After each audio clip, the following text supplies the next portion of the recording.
Hi, I'm Katie and welcome to another Bookish adventure. So I've been wanting to do this book review for ages, but just timing just didn't work out. I literally finished this book right before my holiday and I just didn't have a chance to film a review, which I'm gutted about. So I'm having to rely heavily on my memory right now, which probably isn't a great thing. So today we are talking about Heir of Fire, and I really love this book. It's very hard not to like scream too much in my weekly reading vlogs about this and not to talk too much about it, because obviously I wanted to do a book review. So like before, I am going to do a spoiler-free section first and then going into a spoiler section. To be honest, I'm not sure I'll have too much to talk about spoilery, but I think it might just be so I can explain certain things better. Probably, I don't know. So I gave this book 4 stars out of 5, and that is mainly going to come down to one thing, and that one thing is Selena. So I feel like in my last review of whatever I did, which may have been City of Bones, I think I did a kind of a mix of, I did my pros first going into my cons. I'm going to talk about my con first because the con was Selena. I just felt like after everything that she'd been through in the last book, she would be a bit more willing and a bit more grown up, and it started with her a complete wreck, basically drunk, and kind of not really willing to do like her personal task, because she doesn't want to do the king's task of killing the royal family and getting their plans. Like, she doesn't want to do that. She wants, you know, she made that oath to the princess, and basically, you know, she was going to do the right thing. She was going to save her kingdom, free the slaves and all this stuff. And yeah, cut to that and it's like, no. And I said this before in my weekly reading vlog, is I feel like we get told all the time, Selena is this amazing assassin, you know, she can do this and this, and it's not very often I feel like we get shown it. Like, the next chapter is like post-fight, and it's like, so we never see that.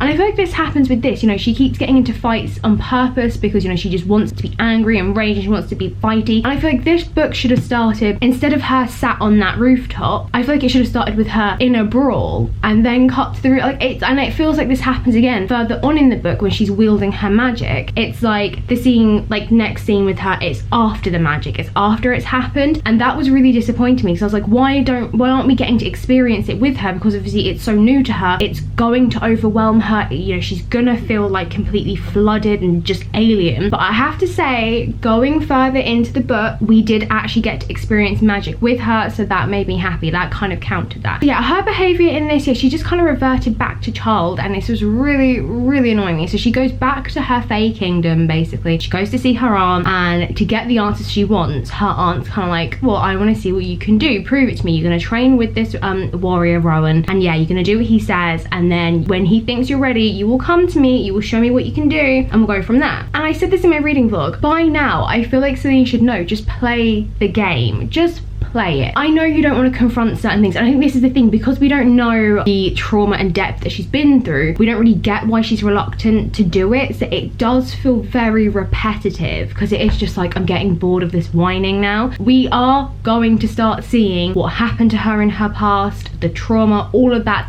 will start to be laid out there, and thank God, because I was getting a bit So structurally, this book is made up of multiple points of view. You've got Selena's, Dorian's, the captain, the general who's Selena's cousin, and the new introduction of the witch. And literally, Manon made this book for me. The only downside with how this is structurally done is that I don't like the ratios. There are parts when Selena's story really disappears from it and it's really Manon heavy. I was really like team Manon and like just not caring about Selena, because at the time she was really bugging me. And then cut to the back half of the book and Manon is virtually like non-existent, but Selena suddenly is present, is really strong. It felt very imbalanced. There isn't much of Dorian, to be honest. There is very little with him and his little sort of trying to figure out sort of subduing his magic and his little romance side plot, but that's fine because I feel like it would have been forcing a story that wasn't there. He's only really key towards the end, and really when the general needs him. The most of the other point of view is split up. It's not the general, sorry, the captain. Most of the point of views are yeah, Manon and Selena. It is, yeah, the general and the captain. And what I'm liking is that she's starting to write where like the general and the captain will be in the same scene and then cut, and you'll be flipping it and you'll be experiencing that same scene but from the other one's point of view. And I really liked it. To begin with, our 3 main felt very isolated, you know, they're not talking to each other. Obviously Selena is on another continent except for that, but like Dorian, like he's not talking to his best friend anymore, and it's just really horrible. So it was really nice to kind of then get the captain with the general, because they just seem like such a team that would never happen. So it's kind of nice that we're seeing them with other characters and other bonds and relationships, and I really like that. That was just like, yeah, a nice little touch. I have to say, yeah, the general and the captain's like bond is quite nice, because it's a very reluctant, I want to work with you but I have no choice, so I'll work with you. So the witch, I love her so much. It's really nice to finally get an insight into the witches. We've obviously been told about them and told about the clans and what they've been through, and you know, their land was cursed by the other witches. So it's really nice to finally actually get an Iron Witch perspective, and we're seeing, because we don't get any chapters from the king's point of view, which is what I'm dying for. Like, I need chapters from the king, like, you don't understand. So it's really nice to finally the witches, to see how the witches are being part of his plan, what's kind of happening with his plan and where they're coming from. So I really love that. She is definitely one of my favorites. She definitely does seem like she is willing to question I want to say like the way of life maybe that they're kind of in. It's very interesting, and she is willing to go against the hierarchy. She's willing just to push it, and I really love that about her. And I think she, for me, really made up this book, because I was really struggling with Selena, and yeah, the reason it got knocked off a star, because I was willing to give it 4.5. It definitely wasn't a 5, because I wasn't loving every minute of it. Selena was really grating me, but the more we started to see her open up, the more we sort of saw her be willing to actually, I have to use my magic and learn how to use it and control it. Then I was starting to enjoy it more, and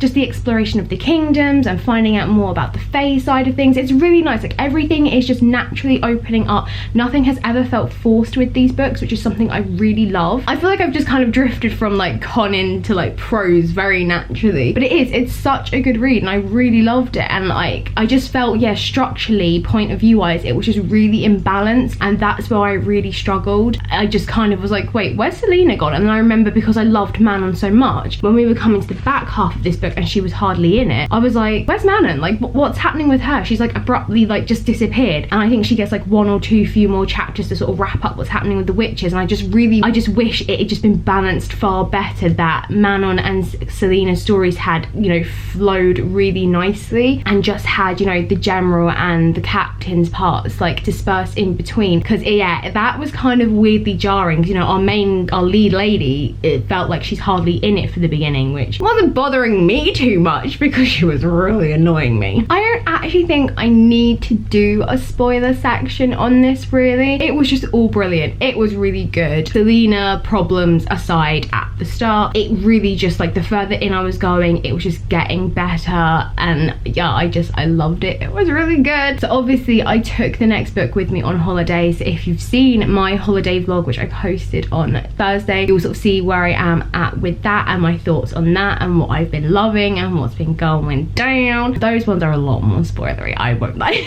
I'm sorry. I've tried to like rein it in a bit more to like not be so spoilery. So that is it. That is my thoughts on Heir of Fire. It was a really good read, but just structurally a little bit and just everything with Selena was just driving me a little bit nuts. But otherwise, it was a really good book. I am liking the more points of views. I like having, because the books are getting larger, so I am loving the different point of views. I'm loving that not everything is solely resting on Selena's shoulders. I'm loving that other people are playing a really big part in how it's going. The end was amazing. I was sat there like, again, probably was quite audible because I was like, oh my god. It was, yeah, the end was really good. I was just like, damn, she's very good at writing an end. And again, I'm really glad I never had to wait a year for each book to come out because I couldn't have done it. Yeah, I'm glad that I just get to pick them up like in another book's time. I'm glad I don't have to have that year timeline. If you enjoyed this review, then smash that like button and show me your thumbs. Your support means the world to me. And of course, comment below. It doesn't have to be about this book. It could be something else, be what you're reading. You could tell me what you've done for your weekend. I went for breakfast on Sunday. And of course, if you're new, hi, welcome. Hit that subscribe button and join me on this bookish adventure. Plenty more videos to come and lots more for you to catch up on. That's it. I'm off now. I'm heading out to Brighton to go have lunch with my bestie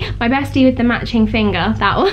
I feel like I need to differentiate sometimes. I'm just like my bestie with the matching finger. I hope you have a great day and I will see you on Thursday.